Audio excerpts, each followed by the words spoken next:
What I'm about to tell you took me 6 years to build and one Tuesday evening to almost lose. I thought I understood my family. I was wrong about how long they'd been watching what I had.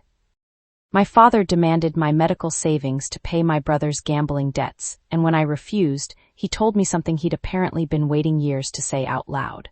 My name is Ashley. I am 28 years old, a dental hygienist in Tucson, Arizona, and I sat across from my father, Carlos, at our kitchen table while he explained that my younger brother, Danny, owed $14,000 to creditors who wanted immediate repayment in full. Family takes care of family, he said, like that settled the whole matter completely on its own. My mother sat beside him, nodding along, saying nothing at all. When I hesitated, my father's expression shifted into something colder than disappointment.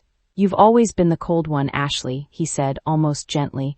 Ever since you got sick, you started thinking about yourself first. We forgave that, but this is your brother. I felt my chest tighten before I could even name why it had. I'd spent 6 years building something nobody else in my family thought I actually needed. At 22, a kidney scare landed me in the hospital for 11 days, and I came out the other side with a diagnosis I'd manage for life and a bill that taught me exactly how fast medical costs could bury someone who wasn't prepared for them. So I started saving, a little from every paycheck, automatic, untouched, growing slowly into something that felt like the only real safety net I actually had.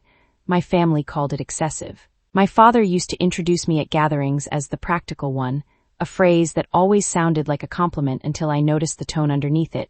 The slight edge that suggested practical was just another word for difficult to deal with. Danny, 3 years younger, had always been the one who needed extra patience, extra grace, extra second chances.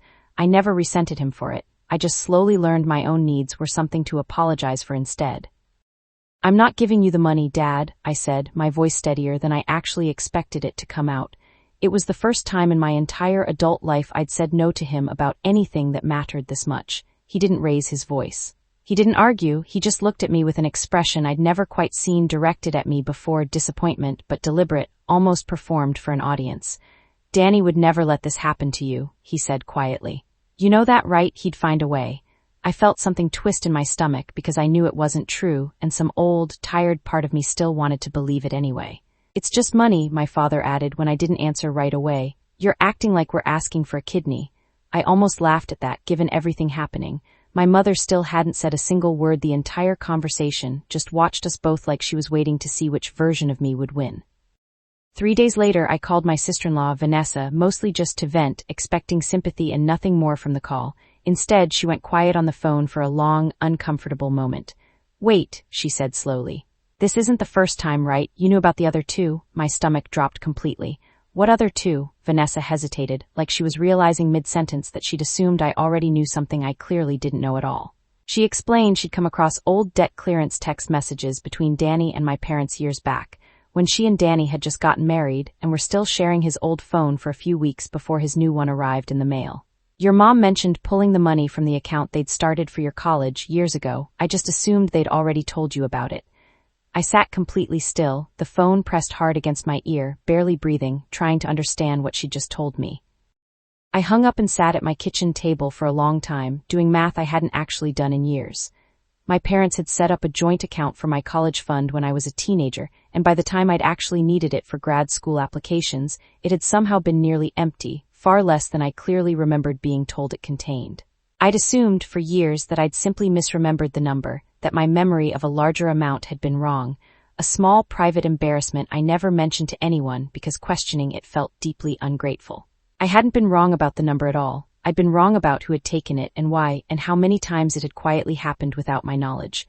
My hands went cold holding my phone, staring at nothing in particular, recalculating 6 years of carefully built savings against a debt I hadn't even known I was owed. If you've ever realized your own memory wasn't actually the problem, stay with me. I called Vanessa back the next day, needing the full picture instead of just fragments of it.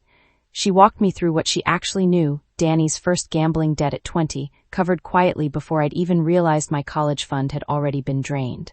The second, 2 years later, around the time I was finishing my hygiene program, too busy with exams to track every dollar in an account I trusted my parents to manage responsibly. Both times the story stayed exactly the same in my family. Danny made a mistake, the family handled it quietly, nobody needed to dwell on the details further. I sat with that for a long moment, replaying every family gathering where I'd been gently called the cold one for asking practical questions, for wanting receipts, for caring too much about money. I understood now, with a clarity that made my chest genuinely ache, that the label hadn't been an accident at all. It had been built carefully over years, exactly for a moment like this one. I spent the weekend going through old bank statements I'd kept in a folder out of habit, the same habit that had made me the practical one for as long as I could remember clearly. The numbers confirmed everything Vanessa had told me, dates lining up precisely with Danny's known struggles, transactions I had never once been told about from the college account my parents had promised was being saved for me, year after year. I sat with the math until it stopped feeling like numbers and started feeling like years, like a pattern so consistent it couldn't have been accidental even once, let alone twice over. Every single time my family needed money quietly, mine had been the account that absorbed it first, before anyone considered asking Danny to face real consequences for his own choices. I thought about my father calling me cold, about my mother's silence at that kitchen table, about how convenient it must have been to have a daughter already labeled difficult before she ever had a real reason to actually become it. Monday morning before work, I called my bank and removed my father as an authorized user from my medical savings account, a backup access I'd added years ago after my diagnosis, in case of emergency, never once imagining it would let him see balances he had no real business asking about. I moved the savings to a new account at a different institution entirely, one with no joint access, nothing my parents could ever touch again. That evening, my closest friend Priya showed up at my door with Thai food, the same order she always got, pad CEO, extra tofu, and didn't ask me a single question about any of it. She just set the containers on my counter, sat down across from me, and let the silence stretch out for almost 20 minutes before either of us said anything at all. "You don't have to talk about it," she finally said. For the first time in longer than I could remember, something that belonged to me actually stayed mine. I drove to my parents' house that Sunday and sat down at the same kitchen table where this had all started. "I know about the college fund," I said calmly, before my father could say anything at all. Both times. I talked to Vanessa about it. My father's face changed slightly, the practiced disappointment from before replaced by something closer to actually being caught. "Ashley, it's not as simple as..." "It actually is simple," I said. "You used my money twice without telling me and then spent years calling me cold so I'd never think to ask where it had gone." My mother stared at her hands, silent.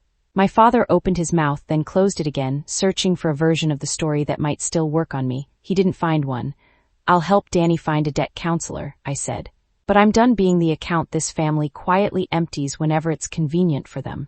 Nobody said anything as I stood up and let myself out. It's been 1 year. Danny is in an actual structured repayment plan now, slow and genuinely difficult, working it through on his own without anyone quietly bailing him out this time around. My relationship with my parents is distant but honest, which is more than I had before, even if it's less than I used to pretend we had together. My medical savings sit untouched in an account that's mine, completely mine, in a way nothing of mine had ever quite felt before this year. Last week I caught myself starting to apologize to my mother for not coming to a family dinner, the old reflex kicking in automatically, and for the first time I stopped myself mid-sentence and didn't finish it at all. If this story stayed with you, like this video, subscribe so you never miss one, and tell me in the comments, has someone ever built a story about you to protect themselves from the truth? My father called me cold once. I finally understand, he just needed me to stay quiet.